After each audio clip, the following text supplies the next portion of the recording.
Seringkali dijumpai di beberapa tempat, hanya karena penampilan seseorang bisa disepelekan bahkan sampai dihina, seperti yang terjadi di sebuah bank dalam kisah berikut ini.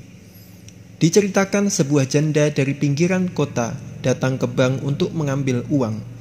Dia sudah mengantri dan ketika mendapat giliran, dia mengatakan pada pegawai bank kalau dia ingin mengambil uang sejumlah 500.000. Siapa sangka pegawai bank ini memandangnya sinis sambil berkata, "Kalau tidak lebih dari 5 juta, ambilnya di ATM." Janda ini bingung sambil bertanya, "Loh, kenapa?" Pegawai bank tersebut dengan tidak sabar lalu menjawab, "Ya, itu kan aturannya.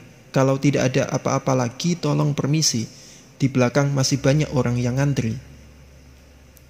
Setelah berkata demikian, pegawai bank tersebut lalu melemparkan kartu ATM milik ibu tersebut. Mendapat perlakuan yang demikian, janda itu hanya bisa diam.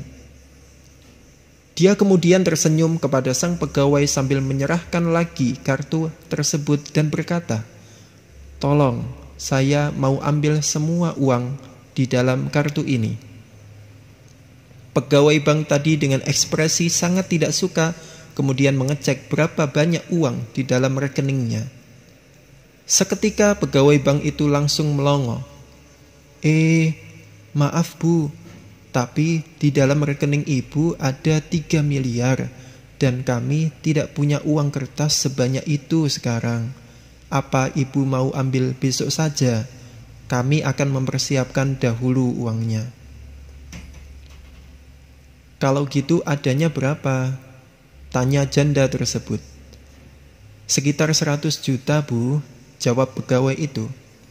"Ya kalau gitu ambilin 100 juta aja," lanjut janda itu. Seluruh pegawai bank langsung sibuk mengumpulkan uangnya dan memberikannya pada ibu tersebut. Ibu janda tersebut mengambil 500.000 dari 100 juta itu. Kemudian berkata lagi pada pegawai bank, "Tolong, saya mau masukin uang 99.500.000 rupiah." Saat itulah pegawai tadi sama sekali tidak bisa berkata apa-apa. Sahabat, cerita ini mungkin mustahil terjadi di dunia nyata. Namun, setidaknya kita bisa belajar bahwa menjadi orang itu memang harus bisa menghargai sesama. Sebagai seorang pelayan atau pegawai, kita harus melayani setiap orang dengan baik tanpa membeda-bedakan. Kadangkala kita sering memandang orang hanya dari penampilannya saja, padahal kita tidak tahu siapa dia sebenarnya. Apa yang kita lakukan setiap harinya itulah yang menentukan bagaimana kita melewati hidup ini. Proses melewati hari-hari dalam hidup kita inilah yang jauh lebih penting dan lebih berarti.